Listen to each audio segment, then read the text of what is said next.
રાજકોટમાં સમૂહ લગ્નનું આયોજન કરી ફરાર થઈ જનાર આયોજકોની પોલીસે કરી ધરપકડ। રાજકોટમાં 22 ફેબ્રુઆરી 2025ના રોજ સર્વજ્ઞાતીય સમૂહ લગ્નનું આયોજન કરવામાં આવ્યું હતું, જેમાં 28 યુગલોએ ભાગ લીધો હતો। આયોજન માટે આયોજકોએ દરેક યુગલ પાસેથી 15,000 થી 40,000 સુધીની રકમ વસૂલ કરી હતી। લગ્નના દિવસે વર-વધુ પક્ષના જાનૈયાઓ સ્થળ પર પહોંચ્યા ત્યારે એમને ખબર પડી કે આયોજકો ફરાર થઈ ગયા અને કોઈપણ પ્રકારની વ્યવસ્થા કરવામાં આવી નથી। આથી જાનૈયાઓ અને પરિવારોમાં નિરાશા અને ગુસ્સો ફેલાયો।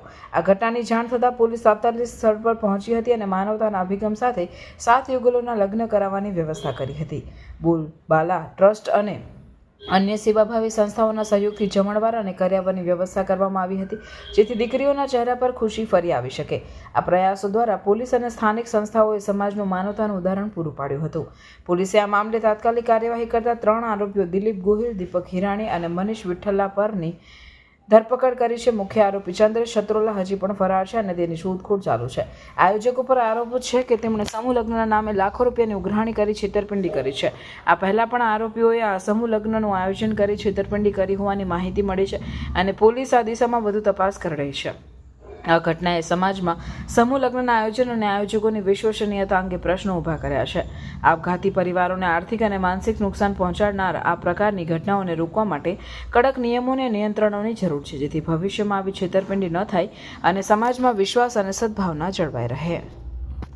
આજે રાજકોટ શહેરના રેલનગર વિસ્તારમાં સમૂહ લગ્નનું આયોજન હતું, જેના આયોજકો છે એ આજે કોઈ પણ પ્રકારનું આયોજન કર્યા વગર ફોન સ્વિચ ઓફ કરી અને જતા રહેલો અને જે વર પક્ષ અને કન્યા પક્ષ છે તેમના પરિવારજનો સાથે તેઓ આજે જે લગ્નનું સ્થળ હતું ત્યાં હાજર આયા તો ત્યાં કોઈ હાજર મળેલ નતું, કોઈ પણ પ્રકારની વ્યવસ્થા કરવામાં આવેલી નથી।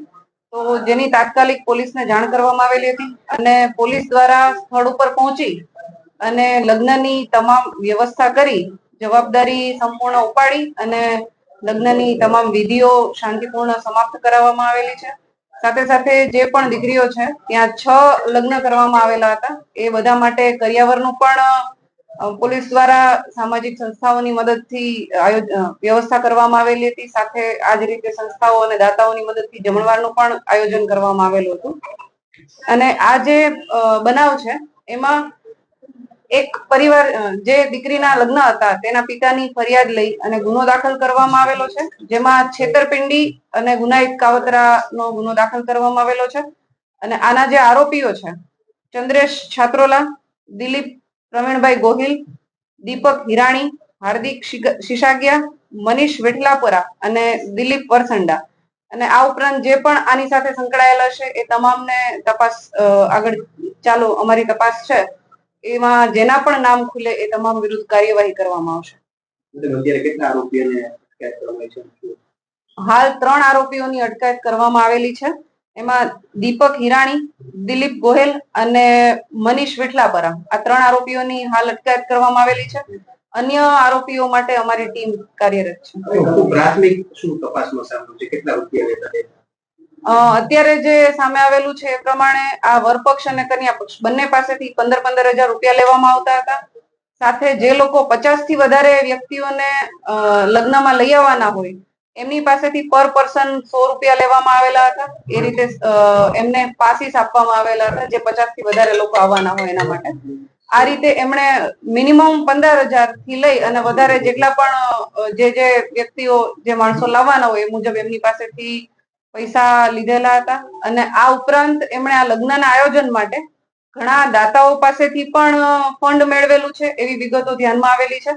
બાકીની અમારી તપાસ ચાલુ છે, જે વધુ વિગત મળે એ પ્રમાણે આગળ કાર્યવાહી કરવામાં આવશે। સવારે દાખલ થઈ ગયો હતો, શા કારણે એને આયોજન શું કામ નથી કર્યું એવું કોઈ પ્રાથમિક અધિકારી? હાલ જે આરોપી દાખલ થવાની બાબત છે એ અમારા ધ્યાન પર પણ આવેલી છે, અમારા દ્વારા ખરાઈ પણ કરવામાં આવેલી છે અને એ જે આરોપી છે ચંદ્રેશ છાત્રોલા એ હાલ હજી અમારી પકડમાં આવેલ નથી, એના માટે અમારી ટીમ કાર્યરત છે।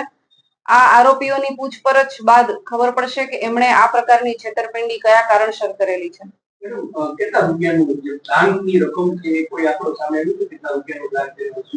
એવું કોઈ સ્પેસિફિક હાલ ધ્યાન પર આવેલું નથી, પણ અમારી તપાસ ચાલુ છે। આગળથી માહિતીઓ આપવામાં આવશે. છાત્રોએ આ પહેલા પણ 2023 માં લગ્ન કરાવ્યા હતા, ત્યારે પણ અમે લોકો ભોગવીના એવું કોઈ અત્યાર સુધીમાં તપાસમાં આવ્યું છે કે એની પૂછપરછ પછી? પ્રાથમિક હજી આરોપીઓ જસ્ટ અમે અટક કર્યા જ છે, એટલે આરોપીઓની પૂછપરછ ચાલુ છે અને પ્રાથમિક જે જાણવા મળેલ છે એ પ્રમાણે 2023 માં પણ આ પ્રકારનું એમણે કરેલું હતું અને એ બાબતે ગુનો પણ દાખલ થયેલાનું ધ્યાન પર આવેલ છે, પણ આ બધી જ વિગતો હજુ મેળવવા પર ચાલુ છે તપાસ.